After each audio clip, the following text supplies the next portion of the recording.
Beralih ke komoditi Ramadan, meski pemerintah menggelontorkan ribuan ton daging sapi impor dengan harga murah, penjualan daging sapi lokal di Denpasar, Bali tetap stabil.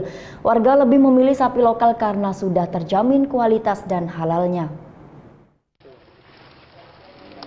Sejak Rabu pekan lalu, Bulog Provinsi Bali mulai menggelontorkan 3,5 ton daging sapi impor ke sejumlah pasar tradisional dengan harga Rp80.000. Jumlah tersebut hanya sebagian kecil dari ribuan ton daging sapi impor Australia yang akan didatangkan pemerintah selama bulan Ramadan. Meski daging sapi murah telah beredar di pasaran, penjualan daging sapi lokal di relokasi Pasar Badung Denpasar sampai pagi tadi masih stabil. Salah seorang pedagang, Nyoman Gria, mengaku dalam sehari masih mampu menjual 1,2 ton daging sapi segar di tengah gempuran daging sapi impor.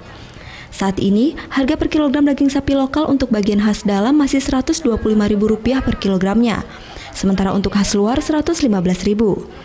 Tetap normal. Tidak ada penurunan atau Biasa saja. Harganya ya tetap aja segini. Kalau bisa kita tuh pertahankan biar tidak naik juga. Sementara warga lebih memilih sapi lokal karena kualitas dan halalnya telah terjamin. Lebih enak ini, lebih pas, lebih yakin gitu, lebih percaya. Kita kan tidak tahu kalau sampai impor.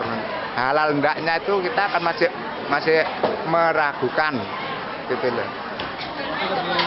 Lebih ini kalau udah kan dijamin sudah sama MUI ini. Pedagang berharap peternak sapi tidak menaikkan harga menjelang Idul Fitri agar tidak memberatkan warga yang membutuhkan daging sapi lokal. Muhammad Hasanuddin melaporkan untuk NET.